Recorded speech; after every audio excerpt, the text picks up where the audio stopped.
It all began in 1608 when King James I granted a royal license for making whiskey to Sir Thomas Phillips, governor of the county of Antrim, home to Bushmills. Depending on whom you talk to, Bushmills may be the world's oldest whiskey distillery.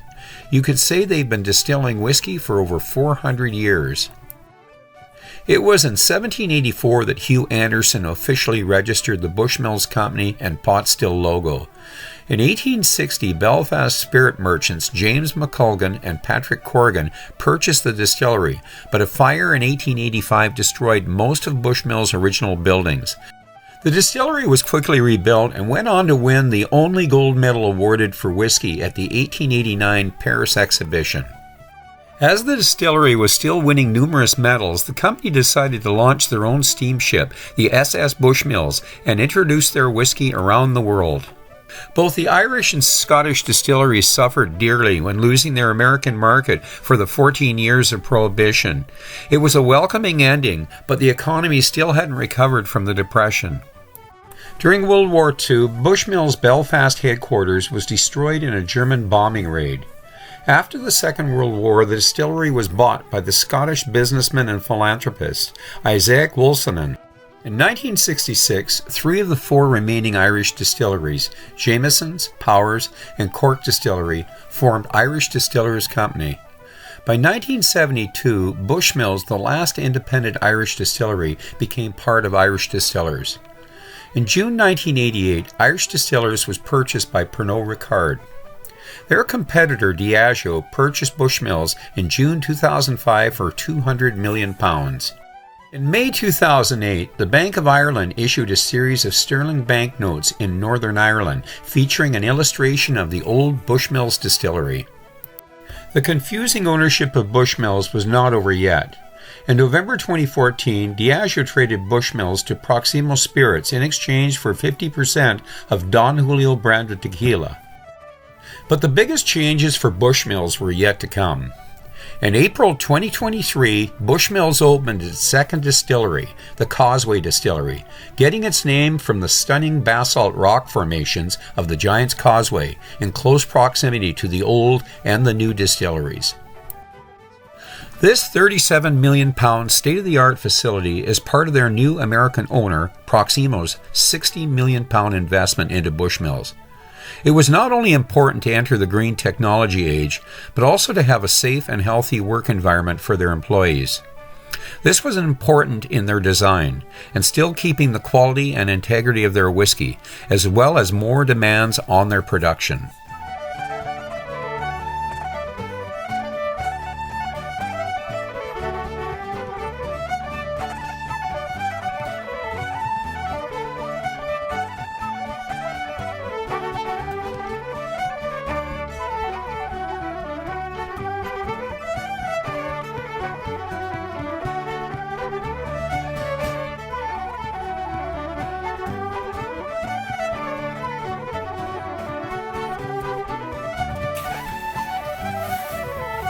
Well, welcome to Noel's World of Whiskey.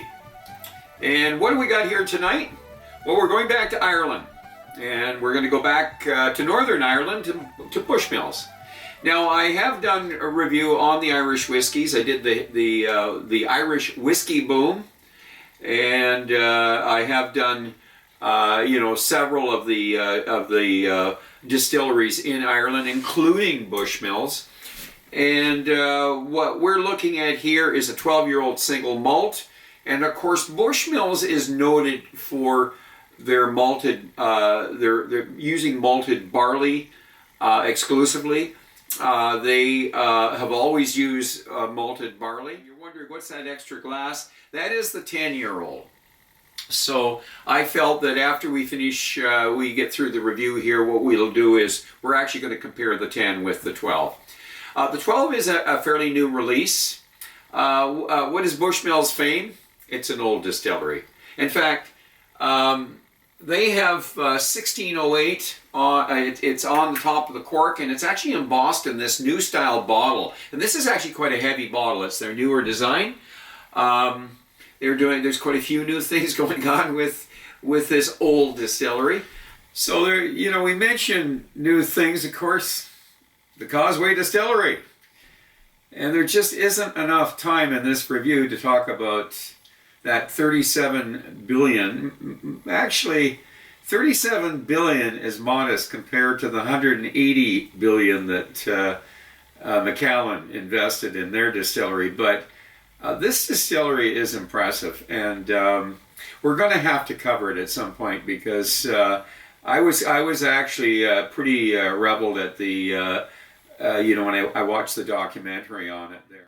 What is unique about this here again is that we're getting into the single malt versus what we're familiar with is, a triple distilled whiskey that might have malted barley, but it can also have a mix of other grains in it. And in this case here, we're dealing with an actual single malt. So how is it finished, or how is it matured?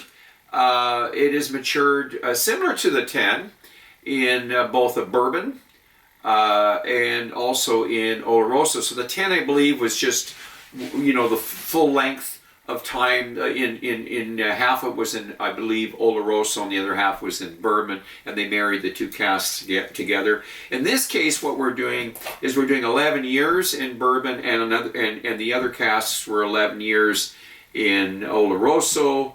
Then they marry them together, and they finish off in a Marcello cask, which of course is a fortified wine from Sicily, and similar to Madeira. And so they've done a few finishes like that. I think the 60 was finished in port. I babbled enough. Let's open up this bottle, and that's what we're here for. Let's just see what it's all about. So let's pop this cork. Ooh. Wow. Try that again. That's what I like to hear. That's quite the cork. Small cork, but it's got a big head on it. There's the 1608. Anyways, let's give this a pour. By the way, I'm going to show you the color of these two whiskeys here, okay? You can judge yourself which is the darker. Hopefully it's in focus there. I'll bring them back a little closer here, and then I'll just sort of hold them out a bit. Maybe you can hopefully get it in focus there. You can see the two. And the one on your right, I think, is a bit lighter. That's the 10-year-old Bushmills. And the one on your left, of course, is the 12-year-old. And the 12-year-old definitely looks darker. So anyways, hopefully you can get a good focus on that. And I was going to mention also I do have that bottle. It's just sitting back there next to the guitar there. We've done about 3 different Bushmills. And this is the new one, of course, the 12. And the one that I want to focus, and the whole idea of the 10 was just to give us a comparison after, because there is some similarities in the two, okay? Let's let you at least look at the bottle. There's the new bottle.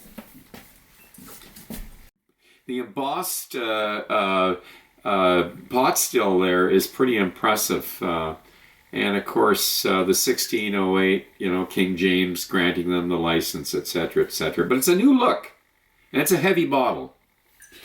It's kind of like Johnny Walker, as you move up in price, the bottles get heavier. Anyways, it's priced quite reasonable. I think I paid $70, maybe just right under $70 for that. So in Canada, so it was actually a very, very good price on it there. Anyways, let's give this guy the nose. So we're getting apple, peaches, bit of vanilla, getting some tree fruit. Maybe I'm getting some, it's almost a Cheerios smell, like, the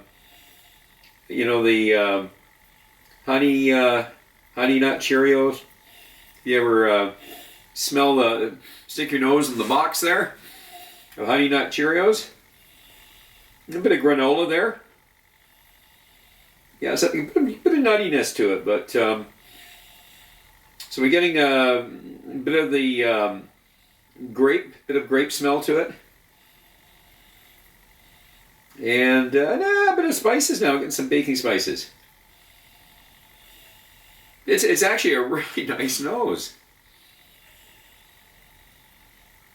And I'm getting some of the gee, I have tropical fruit now.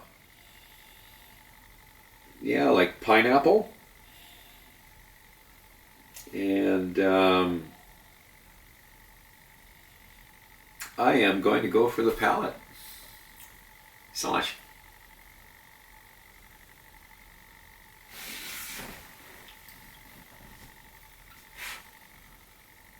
Toffee. Toffee and spice. Spicy toffee. Now I'm getting prunes, figs, big Newtons maybe, date squares, spicy date squares, bit of pepper and nutmeg. And that's the darker pepper. And maybe even some cinnamon going on here. And I'm getting a little bit of licorice, but it's more the red licorice. Yeah, definitely red licorice, maybe strawberry licorice. And I'm going to stay with the Cheerios. I'm not going to say honey nut. I'm going to say honey and Cheerios. Honey milk and Cheerios. With a bit of that spice thrown in. But yeah, some almond stuff going on. It's definitely got a nice coating on the mouth. Let's go for the development and the finish. Salaya.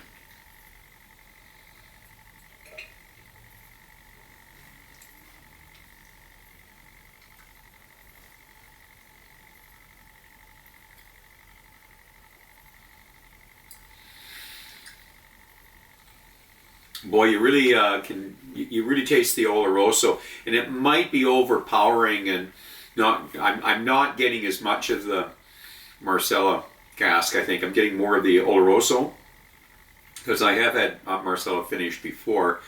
It might be there. I think it's let's just give it a little time here and see what happens. Now this isn't going to be a long finish. Remember, this is a 48 EV.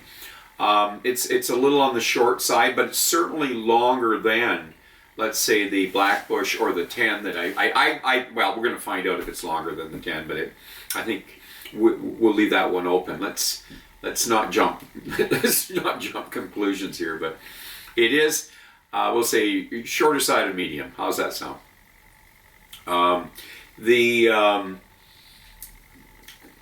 The malty notes are swinging toward the wood now. I'm getting a bit of the wood. Very slight astringency.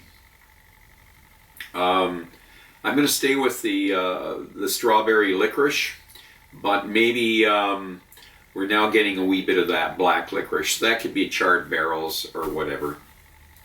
Gonna say that it's not a super dry, and it's not really moist. It's somewhere in between. But it does give you that typical coating on your mouth you get from a sherry finished whiskey. Peaches, apricots, with the with the tree fruits, and that you're getting the I'd say prunes. And now we're going into the darker dry fruits. We're getting the we're back to the fig squares. We're wandering around a bit here. So should I add water? It's a 40. Why not?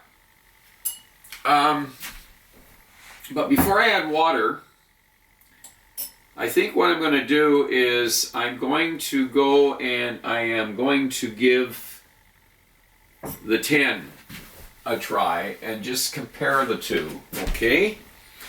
And I'll clean my palate first.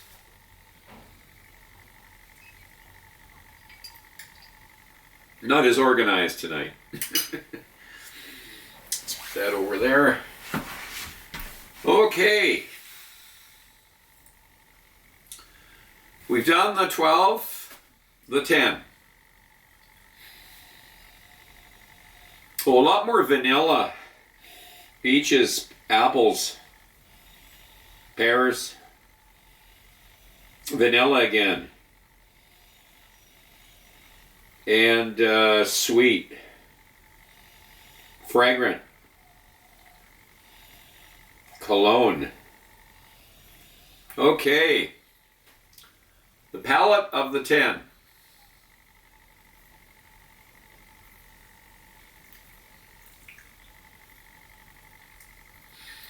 Definitely not as spicy as this.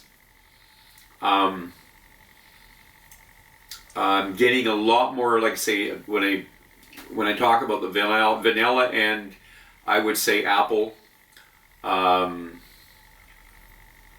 maybe a little bit of the apple turnover. I would even say maybe a little bit of lemon custard, lemon meringue pie. It's kind of like a dessert. Definitely quite a contrast between these two. I don't know if it's the extra 2 years or if it's just the type of cask they use, but this is a smoothie. This is too smooth. It could go. This can be dangerous. Let's go for the development and the finish.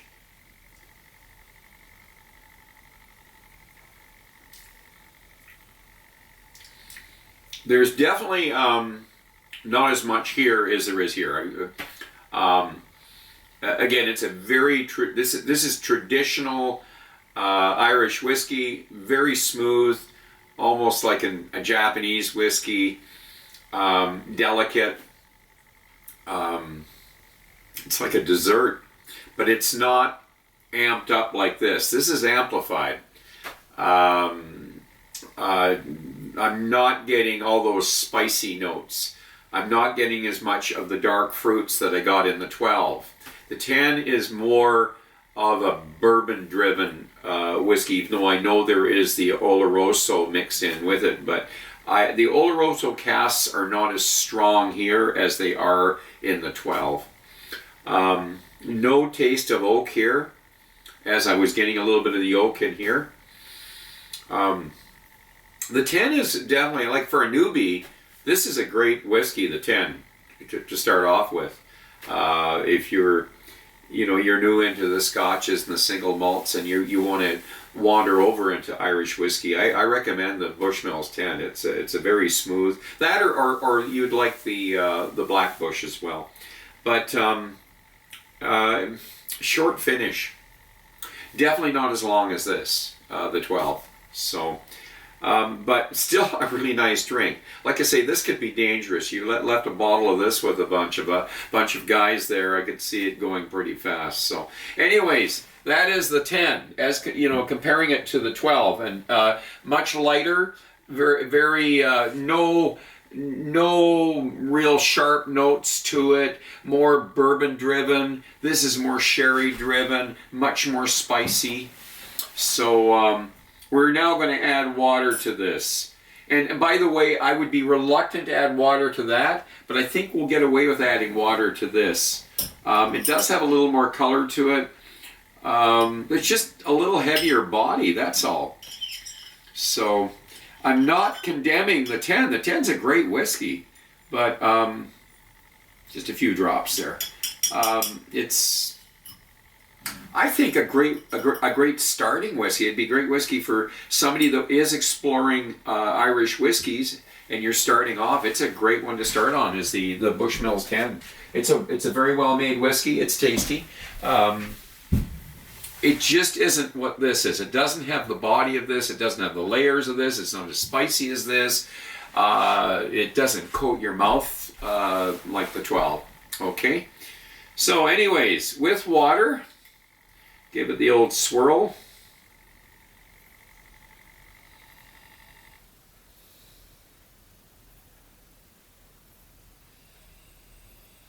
So we're talking about cologne over here, and I'm getting a bit of cologne here.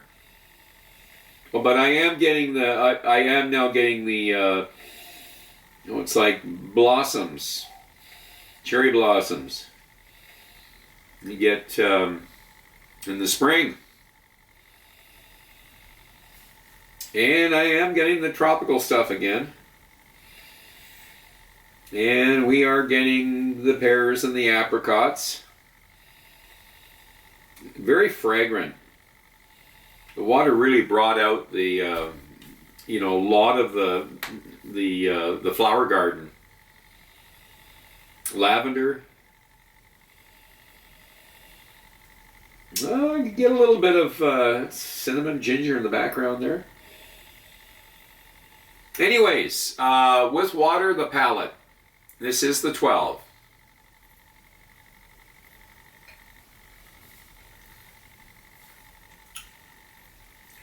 It's really brought out the Christmas cake. And it's kind of lightened up the pepper a bit there. I mean, it's still spicy, but the pepper isn't quite as sharp. You're definitely getting the cinnamon. Vanilla is kind of in the background. It's not really, there's not much there, but fig Newtons are still happening, and I'm going to say we're still getting the malt notes. This astringency has kind of disappeared for now.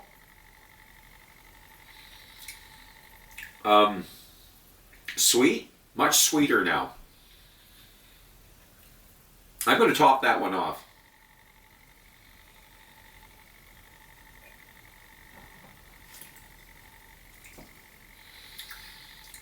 Couple of drops of water, and it does bring it over closer to that, but it's not there yet. And I mean, it was more than a couple. I probably put 4 or 5 drops of water at least into it, but it's still got the spices, and it's still got the dark fruits. But I'm not getting the astringency of the wood. And it seems to be a fine line between when you add water, you could actually bring the astringency back and actually make it where it dominates the drink. So you have to watch that. But I think I got it right. So a 40 ABV with a few drops. The 12 actually didn't seem to hurt it. I mean, it did take away a bit of that, a bit of the spice, and there's probably going to be times when I wouldn't want to add water to this. We're playing around right now. We're trying to figure this one out. So water seems to be okay, but that's going to be a personal thing. I wouldn't overdo it with the water. If you are adding water, this just a couple of drops. I did four drops. You don't need 4 drops in it probably, but maybe you do. But it didn't hurt it.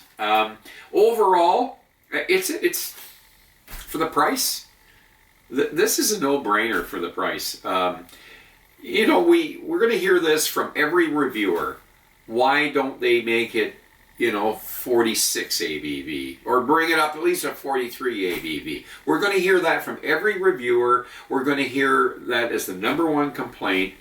So how about I keep my mouth shut and we'll talk about the positives, okay?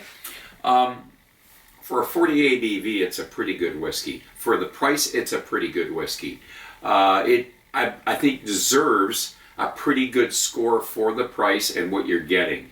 Is it as complex as a 10-year-old Edredor? Not quite, but it's knocking on the doorstep. It's pretty good, Bushmills, they're trying, they really are, and they're a good distillery. They've just built the new Causeway Distillery. That's a huge investment. Proximo is their mother company, well, Jose Cuervo, and they're dumping 67 million pounds over a period of 5 years into that distillery, and 37 million pounds went into the Causeway Distillery. So we now have, we still have Colin Egan as the master distiller, and of course we have Alex Thomas. She took over from Helen Macallan, who was the very first female master blender in Ireland. Now we have Alex Thomas, and she's number 2. And she was in charge of the Sexton whiskey, which is another production of Bushmills. And they actually produce a few different whiskeys there. I'm going to say that this is a pretty good job that both Colin Egan and Alex Thomas have done. And I'm going to give it somewhere 83, 84. That's where I'm going to put it. It's I think a fair whiskey mark for the price, under $70 in Canada. So, on that note, I am going to ask you to drink wisely, drink intelligently, and do not drink and drive. And until the next time, so much.